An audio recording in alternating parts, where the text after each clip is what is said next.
and see what's happening at the evolutionary level for humanity on spaceship Earth. Where are we going, and how do we get in the driver's seat of evolution? Firstly, welcome Dr. Kurt Johnson, and welcome Jim Garrison of Ubiquity University and Humanity Rising. And so, Kurt, you and Jim have long bios. So rather than go and reading through the long bios, we're just going to dive straight into this because we've got a lot to cover, and I know people are super excited to hear about it. You and I met through an incredibly synchronistic situation. It was actually because Danae King was wearing a One God T-shirt that enabled us to be connected through the news field. So it's absolutely amazing to see what you do with the evolutionary leaders, with Pro-Social, the work you're doing with Integral, and how you bring all of these things together into an interconnected whole. And so we are very excited, Dr. Kurt Johnson, to have you take us through and open this conversation up of you from the bridge, getting in the driver's seat of evolution. Please, Kurt, take us away. Now, Ben, thank you so much. And everyone, sooner or later, you're going to see me here. Welcome to the Starship Enterprise. And we're here to have some fun. And you'll see that Dr. Jim is actually in the belly of the Enterprise with the command center behind him. And I'm down below deck, but at least I got my uniform on. And I'm here with my, at least with my uniform on. So we're looking forward to having Starfleet Command take us on a bit of a journey about the status report for Spaceship Earth and where we're going. So where I'm going to start is I was on a program yesterday with Ken Wilber and Deepak Chopra. And Ken Wilber said, "This is an exciting time to be alive." So why did he say that? Well, the reason is that all the resources are on the table. All the wisdom resources from the past and all the technological and knowledge resources from the present. And as the Dalai Lama said in his discussions with our friend and famous evolutionary biologist, David Sloan Wilson, in their discussions in India last year, finally science and spirituality are on the same course together. They're not telling two different stories anymore. They're on the same course. Now, the question then again is why and how? And the answer is very, very simple. And that is, as a system complexifies, as anything gets bigger and bigger, the only way that it's going to survive, sustain itself, and thrive is by inclusivity. Just think about it. Whenever you have a growing system that is full of so many things, the only way it can succeed is to become more and more inclusive. And that is the four-letter word LOVE. It's not a big jump to jump from complexity to inclusivity and then to love. So science and spirit are no longer telling two different stories. Well, what was the old story? The old story from early Darwinism was all about this. It said that survival of the fittest meant that whoever struggled the most beat the other guy out, dog eat dog, Shark Tank. That was the definition of fitness. But as of about 7 years ago now, sweeping through all of mainstream science was the new cooperative paradigm of evolution that's based on the proofs of group selection and multi-level selection. And what that simply means is that even though individuals will choose for a selfish purpose, groups will always choose for the purpose that serves the whole and serves to create altruistic behavior. So the new rule now is, yes, survival of the fittest is true, but the definition of fitness changes as you go up the ladder. And as you get to higher and higher levels on the ladder, the definition of fitness is not the best competitor, but who is the best cooperator. So the other thing that it means is that when you're an intelligent species, or somewhat intelligent, like our species on this planet, you're in a situation to make conscious choice about where you go. And what this means is, with the theme of this show, that we get in the driver's seat of evolution and we make those choices from the best of our head knowing and from the best of our heart knowing, the best of science and the best of spirit, to drive this thing in the direction that we want it to go. Again, the theme of this whole week, do something and the world that works for all. Just one caveat before I stop, and that is that it's not just enough that the process will be favoring what serves the whole. We have to offer it those choices. So all of the activists out there, all of you who are creating things and doing things, you're the ones who create the choices that will drive this forward, not Marjorie Taylor Greene, not Donald Trump, not those choices, which are all about this, but the choices that are all about this. So the other thing that Jim and I are going to want to discuss with Ben is, what are the lever points? What that means, what are the epiphanies that are happening now and can happen everywhere that can drive this thing forward in a positive direction, with us in the driver's seat from the enterprise to take this where we want to go. So hopefully that gets us started, and back to Ben and Dr. Jim in the control room. Yeah, wonderful, wonderful, Kurt. Let me just give a little bit of context here for Jim. Jim Garrison is the founder and president of Ubiquity University and the convener of Humanity Rising. And we're going to be talking a little bit about Humanity Rising because it's such an important part of this conversation. Jim came to this having served as president of Wisdom University, which he led from 2005 to 2012, after which he led its transition into Ubiquity University, established in 2012, as so much was. He has spent his entire professional life in executive leadership, including as co-founder and president of the Gorbachev Foundation and State of the World Forum, with Mikhail Gorbachev serving as convening chairman. There's lots more to say about Jim, as an extraordinary track record, and Humanity Rising, 400 days straight of incredible conversations and programs, are very much at the cutting edge of our evolutionary journey. And that's why, Jim, we're so delighted to have you with us here. Welcome to World Unity Week, and welcome to A View from the Bridge. And I love your background. Thank you, Ben. Thank you, Captain Kurt. It's a pleasure to be on the SS Enterprise with you, sir. And Ben sent this background, and it looks a little bit like the Starship Enterprise. So I am just delighted to be here. Let me just underscore what Kurt said in the following way, given what we all know as the urgency of our hour, where scientists are telling us we basically have this next decade, this next 9 years till 2030 to either turn it around or not. And as Kurt says, we've got everything that we need. We have all the technological solutions, many of which have been around for years. But for whatever sets of reasons, we haven't been able to shift our consciousness. And within that context, I would just add 2 points, just again to affirm what Kurt said. And that is that what inclusion means to me is not just a conceptual embrace of the totality of being, but a political act of what we at Ubiquity and Humanity Rising call radical collaboration. This is a moment when we need to be actively, I would say promiscuously, wantonly collaborating with each other in order to create the critical mass necessary to actually make a difference. Because one of the reasons why the world continues to spin out of control, at the center of which is runaway climate change, is because the good people are doing lots of good stuff, but they're not organized with unity of purpose.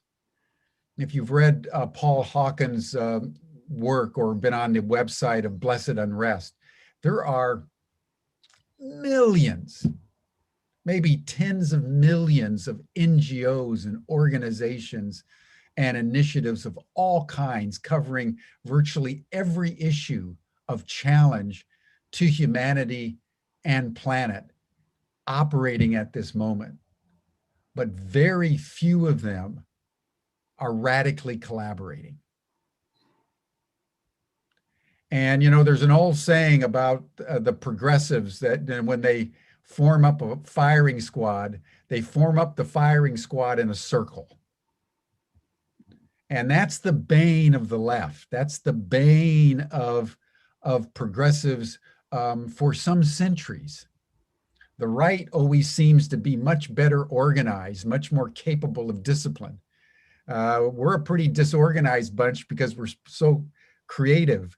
But I would submit to you that inclusivity is an act of radical collaboration. It's a proactive, pro-social act of moving from cooperation to collaboration to co-creation.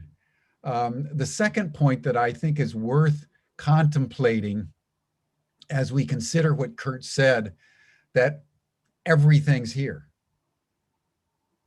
The solutions, the aspects of consciousness, but within that context, we need to remember what Les Brown has said repeatedly, that things are getting better and better, but worse and worse, faster and faster. So that's a challenge for our time.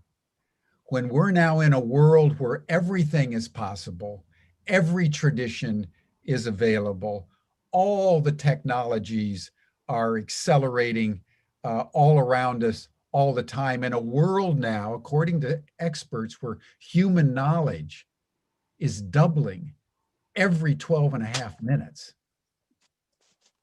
We have to have the discernment to choose which of the traditions,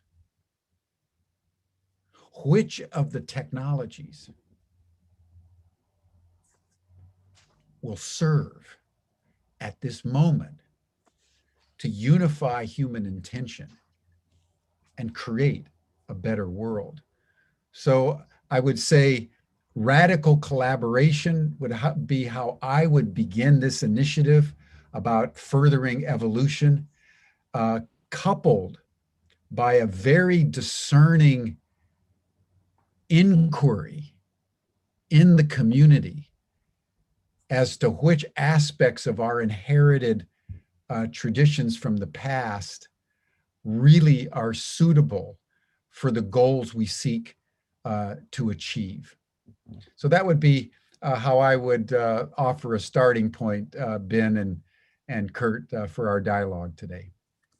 Now, Jim, I want to jump in on that because you said exactly right. When we were with the Dalai Lama in India, I delivered a letter to him from the famous Trappist monk, Father Thomas Keating, who had passed away just a few months before. The letter's never been made public, but what he did, he gave a list to the Dalai Lama of the things that we need to do. And then he said, a sentence that I have made public, very poignantly, he said, and it was all caps and in bold, we must find a way to make this actually happen.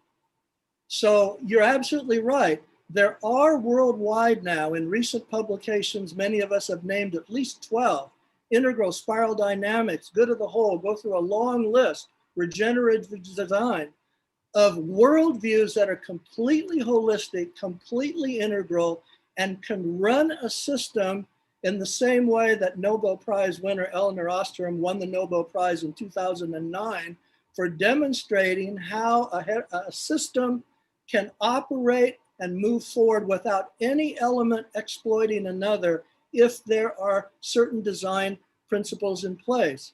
Now, in the academic community, the transformative community, we have these tools available. And yet, as you said, Jim, the rest of the world that sadly so often goes on business as usual is not adopting and using any of these things that could move all of this in that collaborative direction. And Don Beck, the founder of Spiral Dynamics, speaking at the UN about just before COVID, he said, if an ET wrote the history of our planet, if in fact we didn't make it, he would say the tragedies were twofold. One is that we couldn't make the proper diagnosis. So therefore we couldn't make the right prescription because we didn't honestly see what we were up against and face it. And the second is what you just said, Jim. The answers were there, but we couldn't hear them. And so this is why what Ben is doing and everything that's going on, World Unity Week, Global Oneness Day, Humanity Rising, Global Summit Solution, go through all the lists. We just have to bring these realizations to the level of epiphany in people so they'll get in that driver's seat, all the levels, in I space, the we space, the cultural and societal space, and make these things happen. Beautiful. Thank you, Kurt. Thank you, Jim. It's a very rich opening. So I just want to dive in a little bit deeper to what you both shared there about this kind of pivot point that we're at, about moving into, Jim, what you've called this radical cooperation. And perhaps I want to just presence and ask you both, firstly, what's stopping us? What's holding us back? Why are we not fully, deeply, widely collaborating? You had a beautiful term for it, Jim, which was very evocative. But why are we not having that kind of collaboration, which is abandoning all else and just diving into it? And I think we're getting closer and we're getting better and we're learning and we're definitely progressing. But I just want a presence for all of us at the moment. What are the forces of resistance towards that? What are we up against? I know in pro-social world and pro-social training, there's some really good structures here, Kurt, for understanding some of the organizational and groups that are aligned around various purposes, and those purposes are not always the same. If you talk about Paul Hawken, you mentioned him before, Jim. He's coming up in World Unity Week on Wednesday. These tens of thousands or hundreds of thousands or millions of groups are similar and they're connected and they have, in general sense, going the same direction, but they're distinct as well, and they have their own unique identity. And until now, we haven't achieved that kind of wild, abandoned collaboration that you're calling forth, Jim Garrison, that Kurt is also seeing we're on the very tipping edge. So what's going to get us over the edge? What's going to get us from here, peering over the edge, seeing the potential and into that flow? We'd love to hear both your thoughts on that. Well, I'm going to throw it to Jim, but I'm going to preface it by saying we all know it's because of what we've inherited from our evolutionary background. We've got so much chimp and bonobo in us that are all about this. And even in the spiritual community, even the best of us, we tend to revert back to somewhere between the mammalian and reptilian brain and still be about this type of competitive and conflictual type of relationship. That's what we're trying to get out of. So I want to just start with that, but throw it to Jim. Well, you're asking, Ben, the $64,000 question. And I actually did my PhD dissertation on that question of why it is that after 4.5 billion years of evolutionary life on this planet, our species in our generation has brought the entire life process to the brink of extinction through nuclear war, through climate change. We're on the brink of self-destruction. And the question of why is, I think, something that comes out of our evolutionary past. It also comes out of our ideologies that were developed, in the Neolithic Revolution. And as we moved into civilization and patriarchal society, when Rousseau was asked that question, he said the original sin was the notion of private property. He says that when humans begin to look at the earth and divide it into mine and yours, nothing but violence would ensue. And I think that's worth contemplating. I think another aspect, which is, I think, a little painful for those of us in the West, but it's the metaphysic of dualism. If you look at the history of world intellectual thought, in antiquity, there was a consensus between China and India and Mesopotamia and Egypt and Greece, even into Mesoamerica, that life was unitary, that it was cyclic, that there was a transmigration of souls that was governed by ethical norms. And then in the middle of that consensus, Zoroaster, about 1000 BC, articulated a fundamentally different metaphysic, and it was a metaphysic of dualism, that the cosmos was not unitary. There was a split, and that was embraced by the Abrahamic religions. And whenever you split something that's fundamentally unified, you create a fissure that ultimately is consequential on how we understand the world and behave toward each other. And if you think of the violence that has ensued at the hands of the Abrahamic religions over the last 2,000, 2,500 years or so, it's been horrendous. And I think what we have to take in fundamentally to answer your question, Ben, in my view, is, you know, we've got it down that we need to shift from fossil fuels to alternative technology. We have to leave the oil in the ground now, period, end of story, and embrace clean technology and alternative energy. We haven't made that shift because the consciousness, so many people are still embracing the dualistic consciousness of the Abrahamic religions, of the Cartesian split, of the Enlightenment, and they keep trying to fix a broken world with the same mentality that broke it, and they can't do it. And the reason why we're not recognizing the technologies that are there, because we literally can't see them. So part of what we're doing at Ubiquity University is we're choosing very carefully what we teach our students. And let me give you a very quick example, then I'll turn it back over to Kurt. We just launched a course with Kate Raworth on the fundamentals of donut economics. And what Kate Raworth is doing is she's upending economics. This is not about the market, she says. It's not about Adam Smith. It's not about the Chicago School and neoliberal economics, which is exploitation and profits above all things and nature's externality. She says we need a completely different story, and everything that has been taught in economics needs to be retired. And we need to start, ladies and gentlemen, with a donut.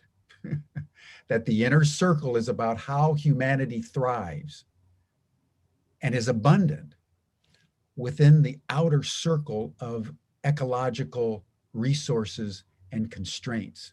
So the genius of Kate Raworth, and I urge everybody to read Donut Economics, is she has grasped that the consciousness that produced the problem can't keep solving it. You can't solve the current global problems with neoliberal economic theory and classical capitalism. So part of what we in the movement need to learn, in my view, is the power of the no. It's not all about yes. We're not in a world where everything is everything and we just love it all. That's going to take us off the cliff, in my view.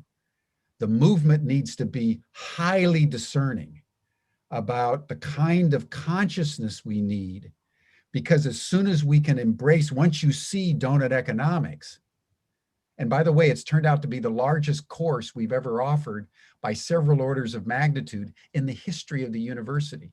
It's the equivalent of Einstein's E equals MC squared. So, and I would put Unity Week, Ben, in that category. What you're trying to bring into the world is a completely new consciousness. And from the framework of that new consciousness, you can see the obviousness of the technologies that could solve all of our physical and technical problems in an instant.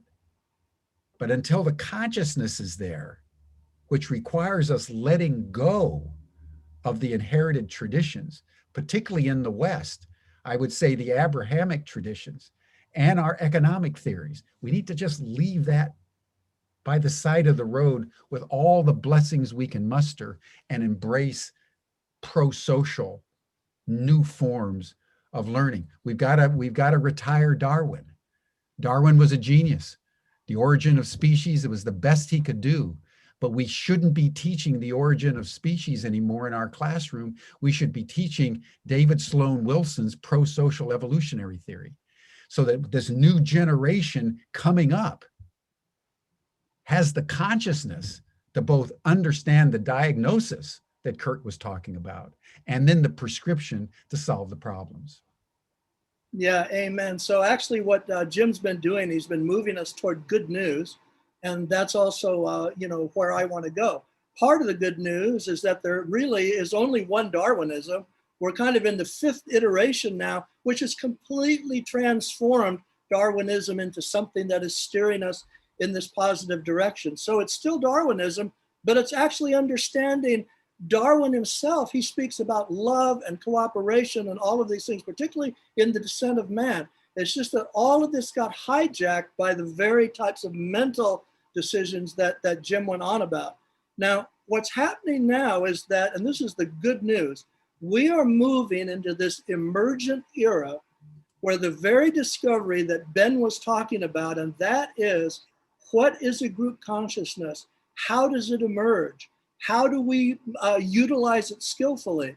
So for instance, we just got a new book actually at Light on Light to review. It's from our friends at Vishtar, Ron Friedman, Victoria Friedman, laying out their 30-year voyage toward experiencing group consciousness. And when we read this book, we said, oh my God, we've had this same conversation. We named then 20 other leaders around the world that all of you would have heard of. Every one of those communities, every one of those groups, and I know Ben and his community the same way, has experienced the magic when that other layer of consciousness emerges. Now, Ken Wilber calls that 2nd tier or even 3rd tier. But what happens is it's like when you're in love with somebody and you've got this resonance, this nearly telepathic relationship by which you are relating and co-creating by vibration and resonance and energy instead of just the mind, which is a parsing mechanism.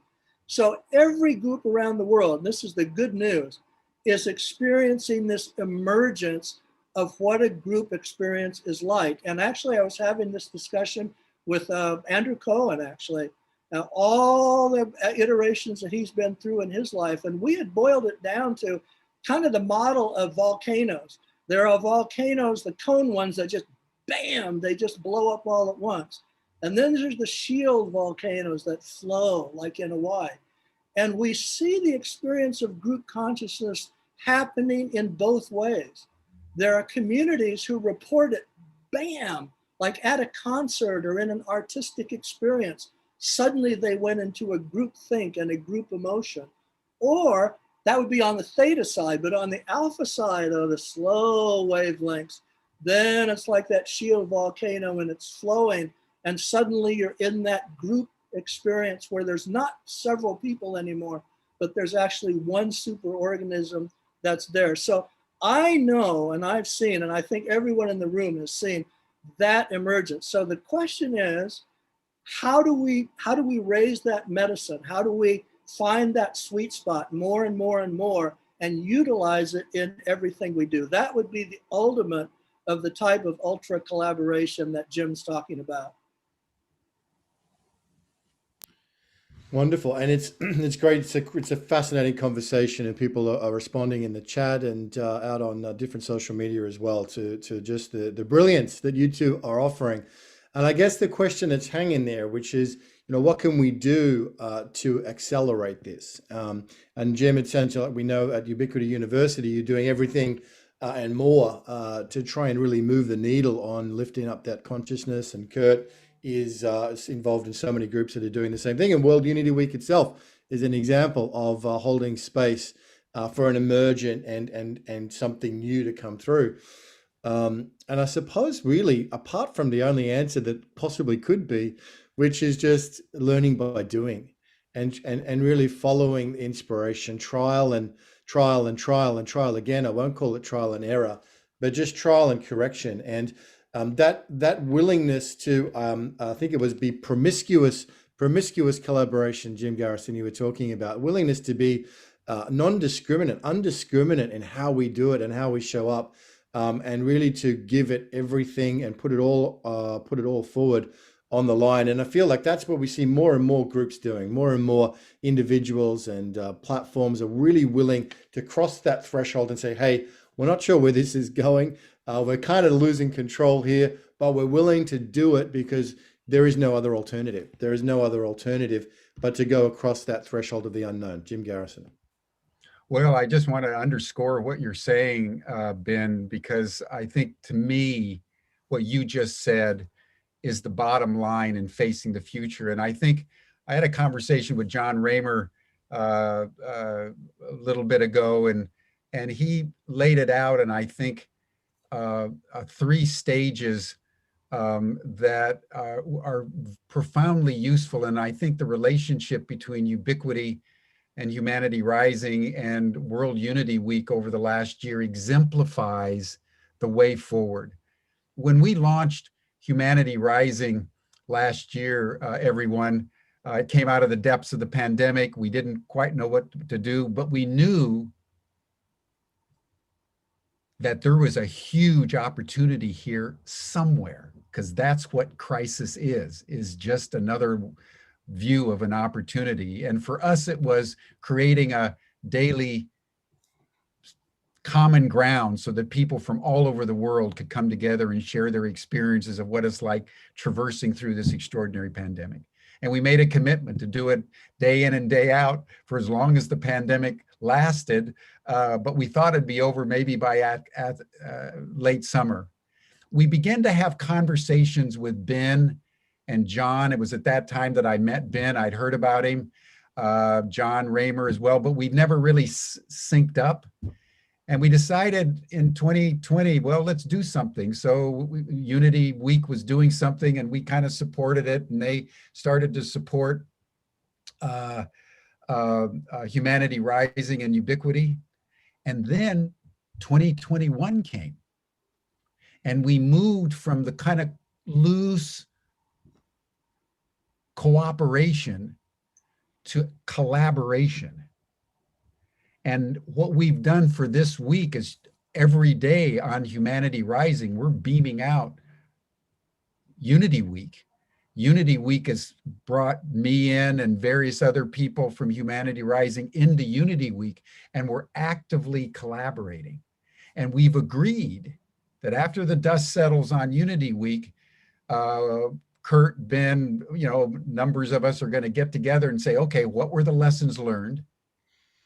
And how do we start looking at 2022 to move beyond collaboration to co-creation? How can we, a year from now, be co-creating in such a way that we are synergizing our capacity here, both in terms of number and in terms of impact? Bearing in mind, we've only got a few years, the 2020s, to pull this thing off. We're in the most consequential decade in the history of our kind, without a doubt. So that's what I think radical, promiscuous collaboration is. It's this passion to move from cooperation to collaboration to co-creativity with an alignment of purpose along the principles that Kurt has described. Yeah, and one thing I want to make sure we do, before we go to Q&A, because we want to do that, one of the things that we've talked about, Jim and I've had this conversation on another program, is what are the lever points by which, to answer Ben's question, could really uptick the rate at which we're going? And 2 of them that we've discussed, I know whenever I see somebody who's got it, somebody who's really found that sweet spot at the level of resonance, then you know that this possibility exists. Somebody's raised the bar that high and they're living by that. And you know that if they can do it, you can do it, everyone can do it. That's really a great lever point. But the other one we've talked about is, what would it be like if humanity could truly understand that we are not alone? And not only are we not alone, but as far as the whole universe goes, we may be quite a very primitive, as someone, Danny Sheehan said, a sideshow within a sideshow, relative to how important we are. That might help us get some global humility from whence we go from beating up on each other, which is what we're doing now for 5,000 years, to actually getting in this collaborative mode. So this whole thing that's going on now about the taking seriously of the new data, that there may actually be craft and other things which have capabilities demonstrated by the Navy, the Pentagon, huge groups in the academic community now that are 1,000 years or more ahead of any technology we understand. And if this can't be denied anymore, and it can't be marginalized anymore, we may suddenly find this would be as big, Jim and I were saying, as the Copernican revolution, where we realized the sun didn't go around us, we went around the sun. So if we could get that into our mentality and have some planetary humility, that would be just, I think, a huge lever point. So I wanted to be sure to throw that one back to Jim and everyone else. Yeah, well, it certainly would be. It certainly would be a big lever point, wouldn't it? It would be a change everything in so many different ways. There are some great questions here in the chat. I want to kick off with I think a really challenging one and an important one for us, because Jim and Kurt, you're talking about the urgency and the need for scaling this transformation, and yet there are many of our brothers and sisters who are not really in this conversation. So Vinette Allen is asking, when we talk of collaborating, is it possible to include conservatives that are not seeking that? And how would you work with that? Jim, do you want to go first? Well, in my view, as an American citizen, national polity now, where Donald Trump has taken over the Republican Party. The Republican Party has drunk the Kool-Aid around the big lie, supported at its heart by evangelical Christians. And my whole family is evangelical. My parents were missionaries. I was the only one who escaped that particular Kool-Aid. To me, I think the world has gone beyond that kind of dialogue. I think where we are is that our house is on fire. It's no longer serving us to discuss with the people lighting the fire whether we should continue to do that or not. We have to run out and get the buckets of water. And I think that's what Unity Week is doing. It's what Humanity Rising is doing. It's what Kurt is doing. It's what Ken Wilber's doing. It's what Deepak Chopra is doing. There's not a lot of dialogue left, certainly in the United States. And I think globally, we're in such a point of duress, in my view, that we just need to take the actions requisite to get enough buckets of water to throw on the flames, that discourse, as the Buddha said, there's when he would go to heal someone and someone would ask, well, how is this person diseased?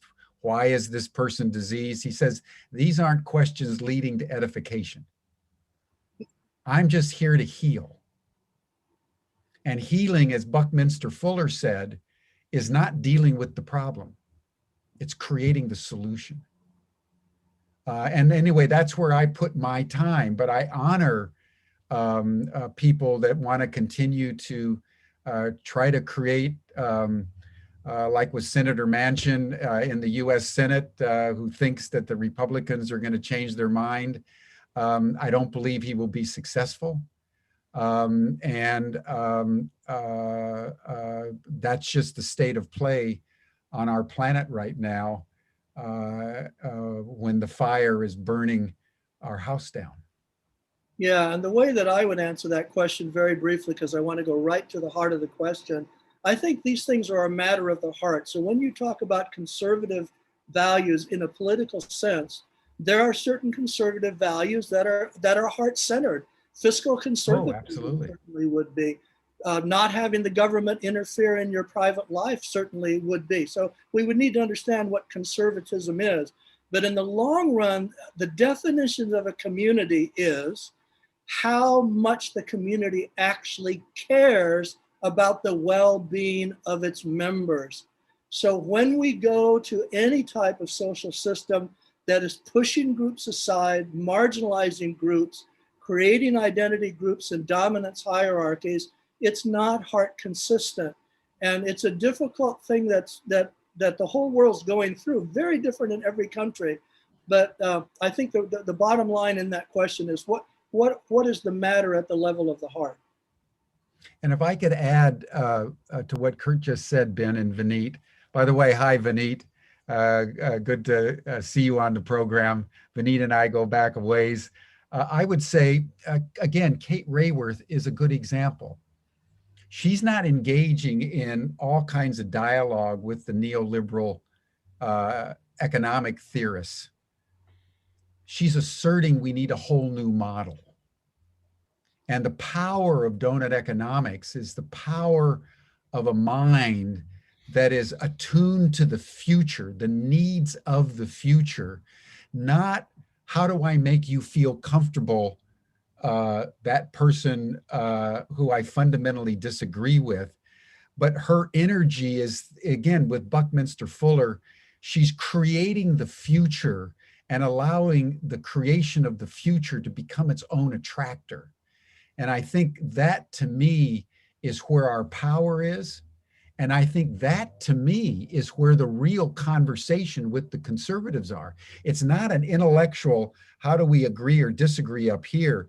It's taking the kind of action like Kate is in reimagining the world and then inviting them into a dialogue with what is creating the future.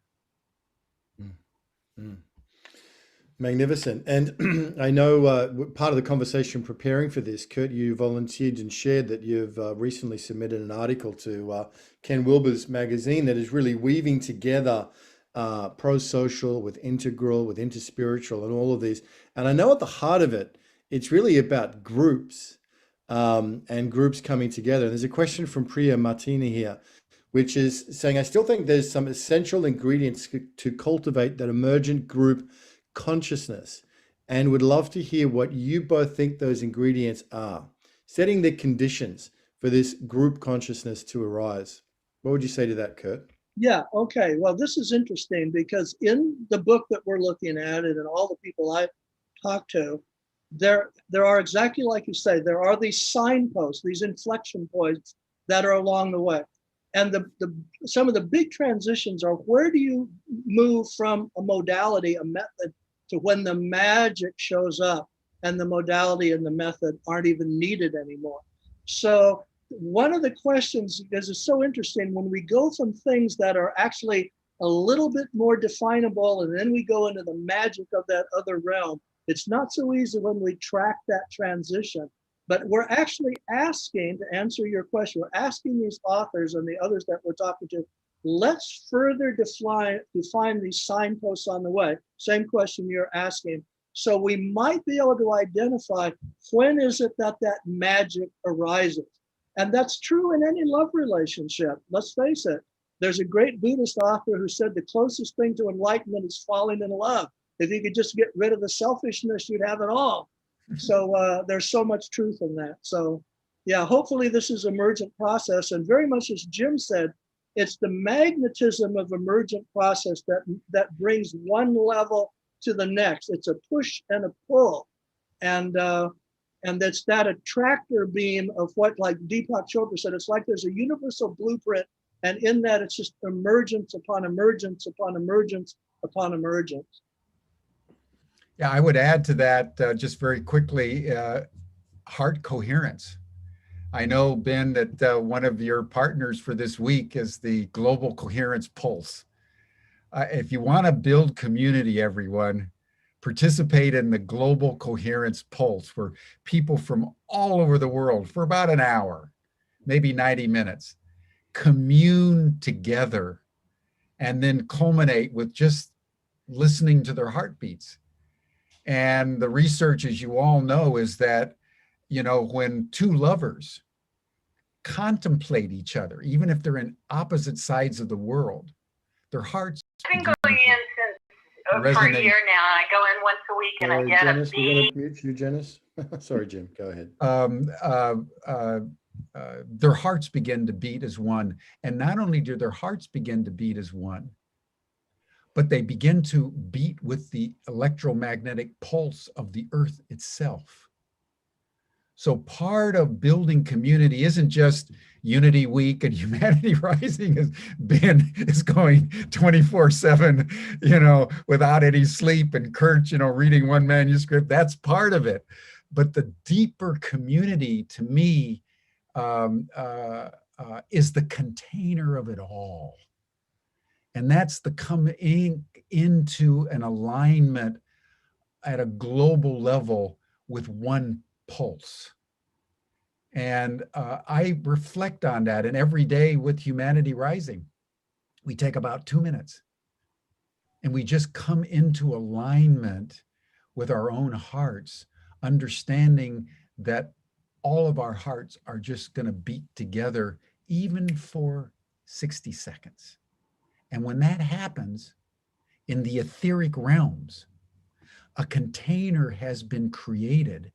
Then all the chit chat and dialogue, everything, the Sturm und Drang of our humanity is contained ultimately, in my view, by the mother, the great mother who holds all of us all the time. Yeah, it's amazing. One thing that Adyashanti has said that I think so many people remember, he said, isn't it a paradox that the very people who know in non-dual consciousness that in the world of absolute reality, everything is fine, nothing ever happened, nothing ever will happen. You feel that when you hear a bird sing, when you're sitting on your patio, listening to the wind in the trees, and you know in that level of ultimate reality, everything is fine, everything is perfect. But as Ajay says, isn't it a paradox that the same people who understand that experience also have the heart that beats in them to stop on the road like the Samaritan did, you know, cure this problem, cure this problem. In the relative reality, all of those things are real. And as Deepak talked about in the whole Vedic vision, you've got absolute reality and relative reality. And we're like stewards from the absolute reality to take care of every aspect of the relative reality, which is environment and people and, you know, everything that's beautiful and delicate in the world. So we live in that paradox. Luckily, we can live in the peace, in that I place, that everything is perfect, always has been perfect. But in the unfolding, let's say on this particular planet, there are problems, and the heart, it doesn't ask us, it demands that we meet these calls. And thank God for the transformative community, everybody we know, everybody we work with, that we're all in that mode. It's the Bodhisattva vow. You know what it is. I know what enlightenment is, but I won't enjoy it that much until I've helped everyone else find that. You know, I may take a little vacation here and there into the non-dual world, but I need to serve here to help those who are still experiencing suffering. So it is quite an ultimate paradox. Well, the paradox of being on the threshold, you know, this moment of transition from one way of being on the planet to an emerging way of being, which is not entirely accurate to be called new, because it is drawing upon so much of ancient wisdom and knowledge and experience running through many of the wisdom traditions. But it is new in the sense that we haven't done it before at a global level. And this idea of this, profound radical collaboration that is emerging and that is happening, and it's been forced by the urgency of the situation where we just don't have a choice anymore. And that really, we've seen it over the last year, Jim, and the work that you've done at Humanity Rising has been amazing. Everything that Kurt is connected to, and seeing these whole groups of wholes coming together is creating new wholes, greater wholes, and our identities are expanding. To which we belong is expanding beyond just our organizations, beyond our platforms and our initiatives and our brands and our groups is expanding into infinity. And it's that expansion which is setting the grounds, I think, that give us the hope to continue to show up as a greater whole beyond the platforms and beyond the initiatives that that we're very close to our hearts, and yet we're seeing that they can't do it on their own. And so that's why we have to dive in to this greater wholeness. So it's been the evolutionary force, Kurt, you would say, is actually propelling us into this deeper synergy and collaboration as a matter of survival. So just in closing, Jim and Kurt, it's been so wonderful to have you with us. It'd be great maybe just to hear your closing thoughts. We're just about to kick off the Convergence Rooms tomorrow. There are 500 events across the week. I see Jonathan Granoff is with us. We have a plenary with him and Maria Espinoza coming up on Wednesday. And there's so much more. There's a conversation with Deepak Vandana Shiva, Paul Hawken, and these are just the people that you might know. But there are just hundreds and hundreds and hundreds of extraordinary voices and hearts and spirits and souls that have come together to do this together. So we're learning by doing. And thank you, Jim, for the trust and the deep generosity of Ubiquity and Humanity Rising to be a co-convener and an essential part of World Unity Week. And Kurt, as always, the very heart of Unity Earth and what Unity Earth is doing. So just in closing, Jim and Kurt, how would you like to wrap this up? Well, what I would say is that there is a payback, thank God. All this work that we do, the payback is those moments when we feel this very unity that we're talking about. And we have those moments where everything closes into that one place. I'm just thinking now, looking at people who are on the show. Jonathan Granoff and I sat down one night on Zoom and had a long chat, and it was magic. He talked about everything that he's learned from all these people in his tradition, and I did the same. And it's like Wayne Teasdale talked about putting logs on a fire, and the fire just builds and builds.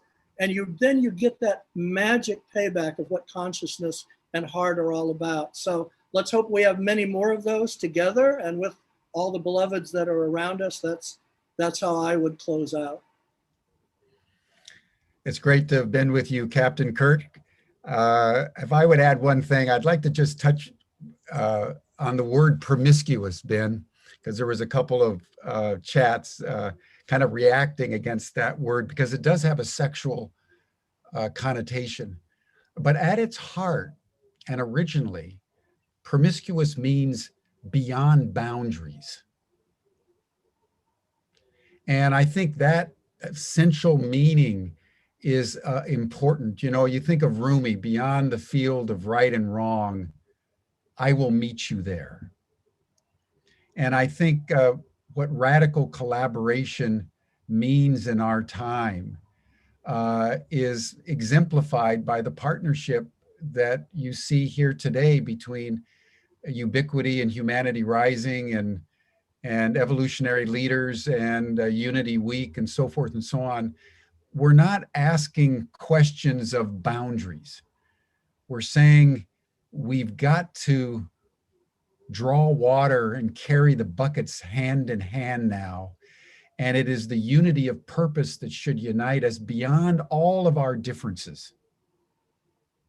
That is the key to creating the critical mass. And I would close, Ben, with just having this thought experiment. Just imagine, if not half, but 10% of all the organizations in the world that are doing good right now were as united as Evolutionary Leaders, Unity Week, and Humanity Rising. Just imagine what would be going on in planet Earth right now. This broadcast, as powerful it is less than 1% of 1% of 1%. So what I mean about radical collaboration and promiscuous, I mean it in that fundamental way of let's just get beyond ourselves, ladies and gentlemen. Let's just say yes. And that's what I loved about Ben. We got together, and one of our first things, having really never met, is yes, I love you. Let's do this. Let's just do this, ladies and gentlemen. That's what we're about. Let's just do this. Yes, absolutely. Let's just do this, Jim Garrison. It's a joy and an honor. We have a minute or two left, so you said something about unity of purpose, which just struck me as fundamental. And I think this is going to be something that we can answer in these conversations that go beyond World Unity Week and into the months ahead. But having done the pro-social training, and Kurt, pretty much any group, the first thing is setting its identity is what is our unity of purpose. So maybe just with the 1 minute you've got left each, how would you answer this? And I realize this is going to be a living answer that we will evolve and we'll continue to dive into together. But it strikes me as a good one to maybe leave hanging in the air as we close today. What is this grand unity of purpose that brings the conditions for our unity, Kurt? Well, I think all of you know, and every gifted teacher says this, the minute consciousness awakens, the heart moves and says, this experience is everybody, is for everybody, gives peace, gives health, gives well-being. And this is what needs to then flow unreservedly from heart to heart. The minute awakened consciousness experiences reality, it flows into knowing that there is no other. So that just takes care of everything that you all just said. And just to put it another way, I would say that it's that attitude, Ben, where you embrace all life as equally sacred, intelligent, communicative, and interconnected. And beyond the field of all of the differences that we create in our minds, out of which we compete and kill and do violence and destructiveness of all kinds, there's this field of unity where all is one, and I am you, and we are all of it. And in that field, as the Buddha said 2,500 years ago, in that emptiness where all is connected, that's the cradle of compassion.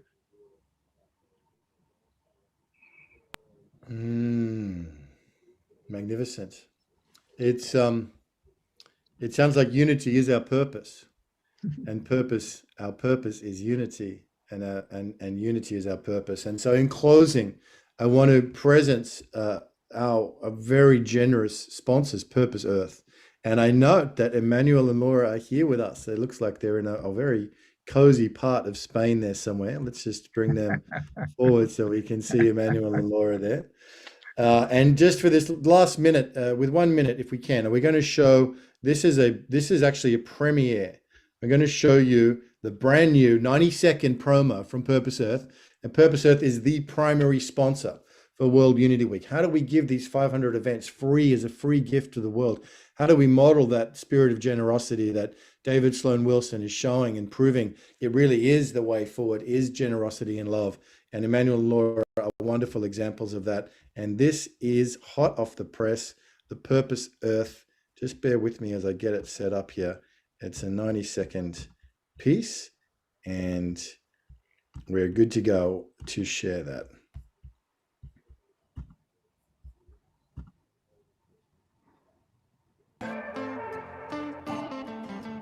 This is the time for world to come together and connect and embrace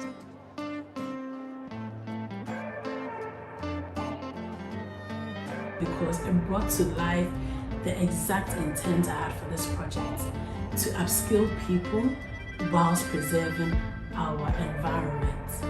There's no better joy. Purpose Earth grant and mentorship program has helped us to achieve our mission and goals.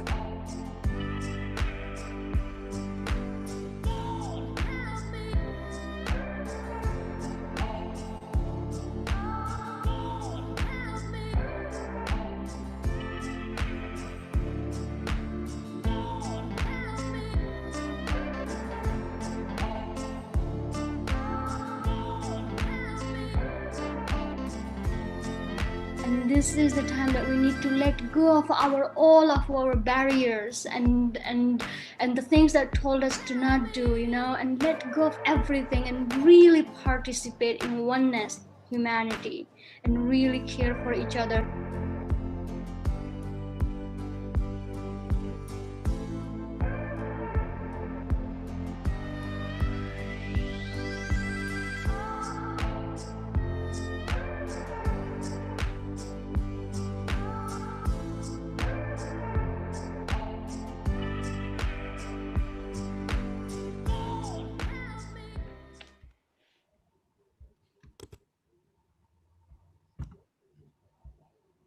All right.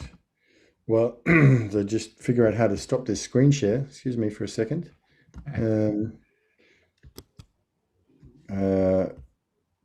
This is Purpose Earth, and they, as I said, are the primary funders of the whole of World Unity Week, along with some co-sponsors. And we're pioneering a new model because we are in people who are appreciating and enjoying this program are invited not to give to World Unity Week, not to try and help us pay off our debts for having put on World Unity Week, but rather in a much more enlightened, pay it forward spirit of generosity to support future grant recipients through the Purpose Earth Fund. So we're asking everyone, go to the Giving Tree.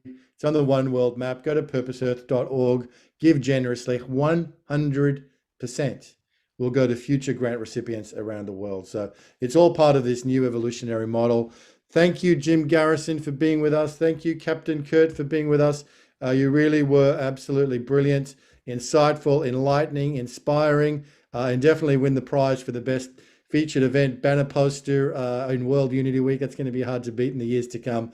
But you inspired us and delighted us. And thank you, Jim. And we're looking forward to the journey ahead and the evolutionary adventure.